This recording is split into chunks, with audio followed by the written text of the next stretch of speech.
Smite 2 is almost here, and the entire Smite community is hesitantly excited for what seems to be a beautiful new rendition of the unique third-person MOBA. The move to Unreal Engine 5 comes with updated graphics, fresh mechanics, and hopefully an influx of new players. But there are three major issues with Smite 1 that have absolutely nothing to do with gameplay and everything to do with how Hi-Rez handles their ranked 3-lane mode Conquest that need to be fixed in order to make sure that new players stick around in Smite 2. Now you may be saying, hey, I've seen your other videos and you never play Conquest or even really take the game seriously, so why should we listen to you? The reasons I've never really gotten into competitive Smite are actually my main motives for wanting to make this video in the first place, but I'll speak more on that later. What you do need to know about me is that I've been playing this game for 10 years, and in that time, I've introduced and taught the game to a ton of people, at least 20 by my estimate. Everyone you see in my videos, I've taught the game to. I've introduced Smite to my friends' friends, I've even introduced Smite to my own dad. All this is to say, I know new players. I know what they like, I know what they don't like, I know what frustrates the hell out of them, and I know what keeps them coming back. With that being said, we can move on to the first issue that I think needs to be fixed before Smite 2. And that is, the barrier of entry for ranked gameplay is insanely high. The competitive ranked mode is the backbone of any MOBA and really any competitive game period. Rank provides a measure by which you can see your current skill, it gives you a sense of accomplishment when you improve, and overall it's a reason to continue playing the game even when other aspects of the game may be infuriating. Competitive games always come with frustrations, but self-improvement and the pride that comes with it are huge influencers on if new players continue to play a game. So, what would happen if a game didn't let its own community play ranked? Well, we can find out from Smite. In a recent development review on Smite 2, Hi-Rez stated that 95% of the player base had not even played a single ranked game. This is a huge problem for a MOBA, even one like Smite that has traditionally marketed itself as casual. And the problem starts from the moment a new player opens up Smite for the first time. You see, in order to play ranked Conquest, a player has to reach level 30, which is no big deal, right? Well, a friend of mine that I convinced to come over from League of Legends just recently reached level 30, and it took him about 170 hours. And you know what the worst part is? He still can't play ranked, because in addition to being level 30, you also need to have 20 gods at mastery level 2 or higher. Now you may say, well, why didn't he just work on getting those 20 gods to mastery level 2 as you leveled up to tier 30? This argument fundamentally ignores how new players learn a game. But don't take it from me, take it from former pro and content creator Weekend. The three quickest, easiest tips for you to get better at Smite, you want to play ranked or just get better in general, play the same 1, 2, or 3 gods over and over and over, like 100+ games of these gods each, like just tons and tons of games on those gods. Stop adding in other gods. I wholeheartedly agree with this. The best way for new players to get better is to play a couple of gods while they learn the general mechanics, strategies, and gameplay for Smite. It has been the best way that I've found, not just to teach new players the game, but also to get them hooked on it and keep them coming back. Oh, I'm sorry. Did you get addicted to crack? Did somebody get addicted to crack? They learn what other gods do by playing against them and simultaneously get intrigued and eventually want to branch out. So with that being said, let's talk about these 170 hours. This amount of time is more than most people put into any game period, just to get to the starting line in Smite. Now let me just say I get the general reason for this. MOBAs are extremely hard for newcomers who have never played anything similar, and they want to limit how many Smurfs can make it into the ranked ladder. But if the result of trying to keep Smurfs out of your game is that no one plays it in the first place, then the juice just isn't worth the squeeze. And that is the case for Smite. Like I mentioned earlier, 95% of the player base have not even played a single game of ranked. And regarding players under level 30 not being good enough to play, which is an argument I saw everywhere while researching why it took so long to get into ranked, let me just say this. It is okay for players to be bad in ranked. In fact, noobs are the lifeblood of any ranked gaming community, with the majority of players being in the lower ranks for every other competitive game. Now don't get me wrong, low ranked players are horrible. They don't know how to play the game, but that is okay. That's what the lower ranks exist for. Take a look at this bronze gameplay from Rocket League. They struggle to do the most fundamental aspect of their game: hit the ball. You can consider this video representative of bronze or iron gameplay for every single other competitive game out there, and again, I can say this having made it out of the lower ranks in all of the games shown below. But the overwhelming sentiment online for Smite seems to be that the requirements to play ranked need to be in fact higher because, quote, there are enough shitters in my games already. But this is mind-boggling to me, as no one seems to play ranked in the first place, and in my opinion, this is a classic thought case of competitive online multiplayer games. It's just my team's fault. My bad teammates are ruining my experience, and they are the reason I can't get out of bronze. But I don't think anyone in this lobby is ruining the other's experience. They are all around the same skill level, and to be honest, no offense to these gamers, but if any of them had even a modicum of skill, they would dominate this game. And sure, maybe they wouldn't win 100% of their games, or even 75%, but sure enough, if they were more skilled than their peers, they would win a higher percentage of games than they lose, and they would make it out of bronze. They can then feel proud about how much better they've gotten, and be excited for how much higher they can go. But they can only feel pride in that progress because they have a metric to measure their improvement with. This is how ranked team games work. Sure, your team is going to have a huge influence on the game, but it is up to you to make an impact via skill, communication, or leadership. If you don't want teammates in your game, then you should go play a 1v1 game like StarCraft or Street Fighter. So lowering the initial barrier of entry, whether it is by lowering the amount of game time it takes to get to level 30, or lowering the number of level 2 masteries you need to obtain, is a great first step to increasing the ranked player base and creating an environment that keeps new players coming back. But it's not the only thing stopping new players from investing time and energy into Smite.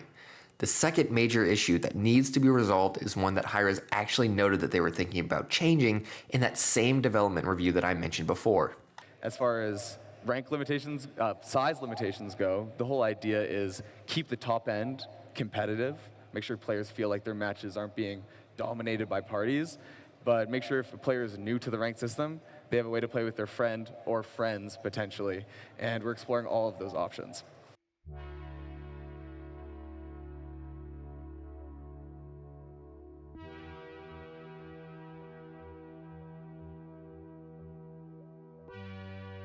Despite playing Smite since the beta and having over 1,000 hours in the game, I have never really played ranked Conquest beyond a few games. This is extremely strange for me, as I have played numerous other competitive games throughout my life, and I have gone on ranked grinds in almost all of them. I've always loved competing, and ever since my time with high school sports ended, competitive video games have helped me fill that void. So why can't I seem to find any interest in playing ranked Smite? Well, in all of those other games, I started playing ranked the same exact way, with my friends. And currently, Smite doesn't let you queue ranked with more than 2 people at a time. Especially in a MOBA where communication is key, and let's be honest, everyone is toxic as hell, having friends to laugh with is absolutely critical to having a good experience when you are a newcomer. Then, once everyone improves a bit and you really start taking the game a bit more seriously, people will tend to start solo queuing and watching videos on how to get better and really investing in the game itself. But that early period of just having fun with friends is crucial for new players to grow and just have fun with the game. I understand that Hi-Rez put this rule into place because it was very difficult to handle matchmaking as, again, the player base wasn't large enough. Hopefully, with the new players for Smite 2, and theoretically the implementation of point number 1 in this video, this wouldn't be such a problem. But even if it is, new players do not want to participate in a competitive team game without the companionship, guidance, and comfort of their friends, and to ban people from queuing with their friends at the low ranks is akin to killing your ranked mode altogether. Now it seems that Hi-Rez realizes this on some level, and they are exploring the possibility of being able to queue ranked with 1 or more friends. Let me say this, it needs to be more. As I mentioned earlier in this video, I have taught this game to many other people at this point, and consistently, people who have played other competitive games have asked me when we were going to play ranked, and I have had to explain that it is impossible to queue with more than 2 people, which we generally always have. The reason that Hi-Rez implemented this rule may be that they don't have enough people in ranked, but this limitation is now what is keeping people out of ranked. If Hi-Rez wants Smite 2 to succeed, then they need to let people play with their friends at the lower ranks, and they can always limit the party size once players reach higher ranks, which is fairly common in other games. Alright, let's move on to point number 3. The way that Smite Pro League is produced hides the best parts of Smite. Esports are the pinnacle of a competitive community. The esports scene, in Smite's case the SPL, exists to showcase the height of talent, strategy, and technical skill possible in a game and establish who is the best. It is what the general player base looks to in order to see the peak of what their community can do, to learn from, and really just to be amazed at the skill displayed.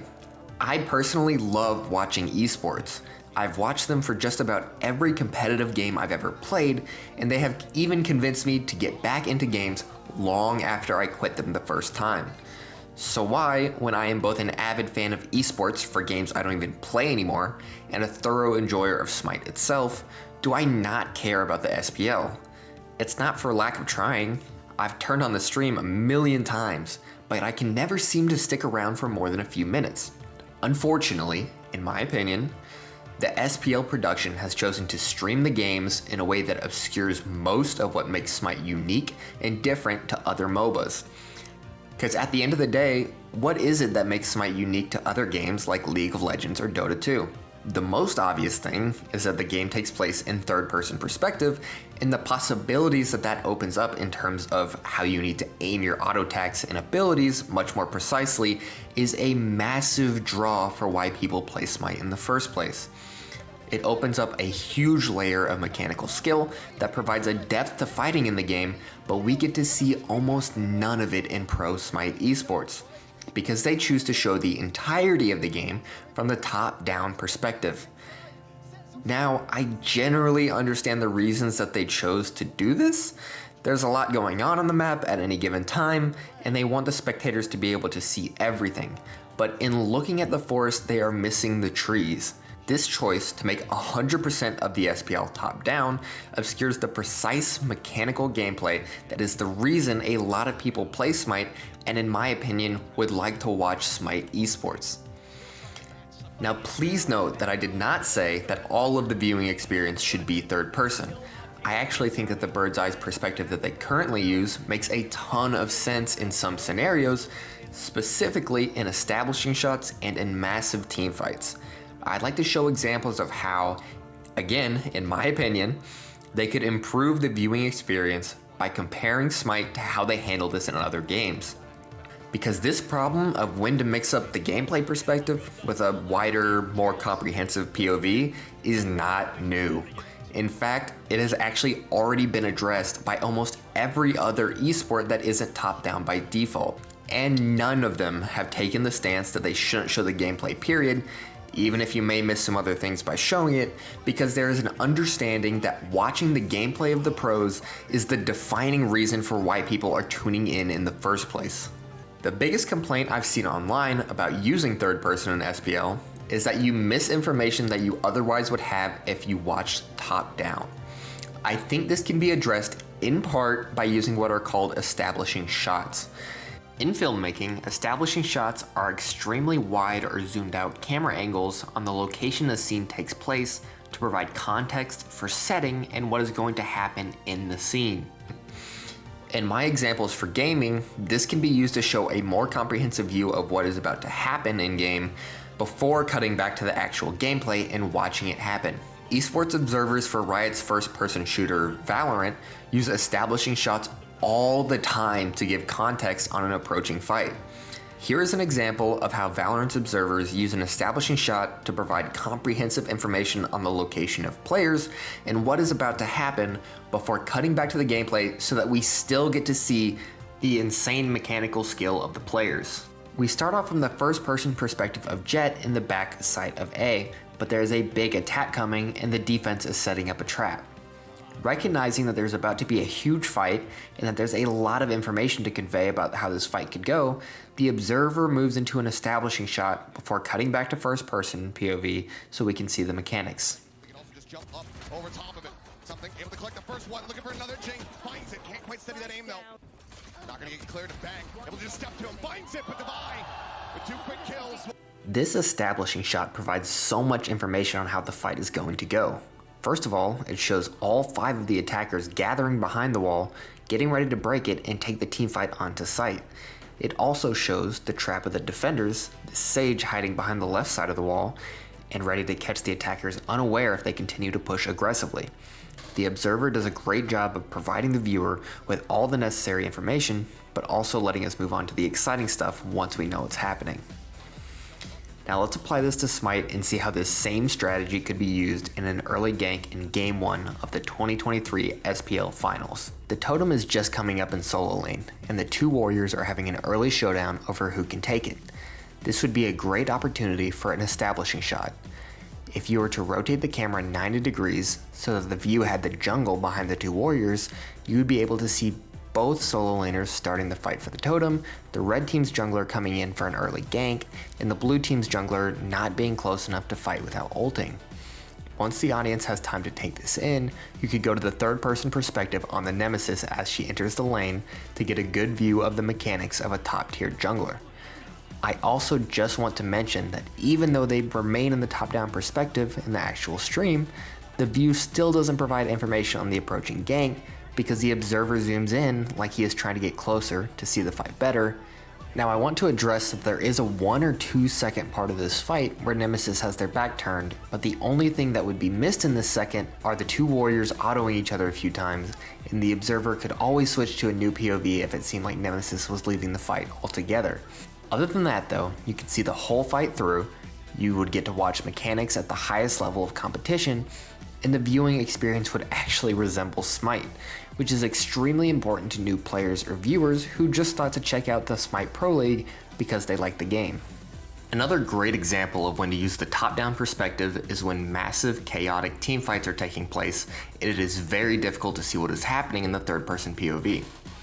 A great example of this in Smite is this teamfight from the same game of the SPL Grand Finals that we just watched. This fight is continuously split up into 2 or even 3 sub-fights, so to ensure we get the full picture, I think that the bird's eye perspective is a good idea.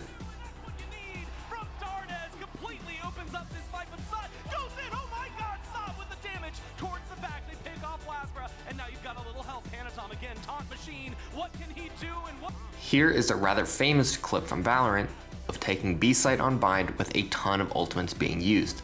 The ensuing chaos ensures that any first-person perspective would be useless in providing context to the viewers. Immediately once the chaos is over, however, we get back to the first-person POV of the defense so that we can watch the action.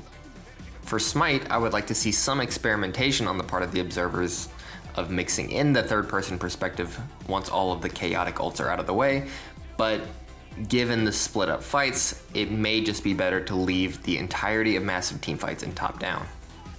So, I believe that we can learn a lot about streaming Smite esports from watching how other games handle the problem of mixing the gameplay perspective with a more informative and comprehensive POV.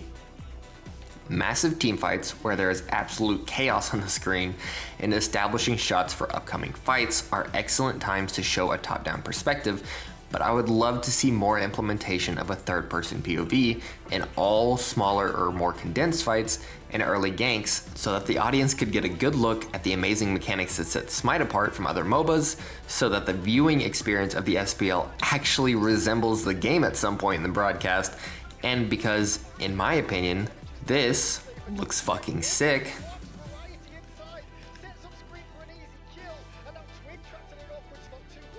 And this looks boring as hell.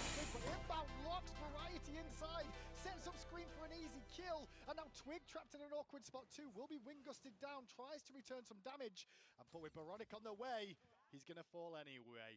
So there you have it. In order to make their competitive and ranked environments grow, which would ensure that new players are more likely to stick around and invest in the game in Smite 2, Hi-Rez needs to make the game and viewing experience more accessible to new players by lowering the barrier of entry for ranked gameplay, letting people play with their friends, and by making the Smite esport actually show off the best parts of the game, or even resemble it a tiny bit. Because if you keep putting up walls between new players and a competitive world that they're only really mildly interested in trying, they're not going to climb over them. They're going to turn around and walk away. I've done my best in this video to articulate my viewpoints in a positive manner, and I hope that you know that anytime I came across as overly critical, it's because I genuinely love the game and I want to see Smite 2 succeed above and beyond Smite 1. Thank you for watching, and let me know what you think in the comments. Also subscribe. Thanks. Point number 4, bring back Siege. It's my favorite game mode and I miss it.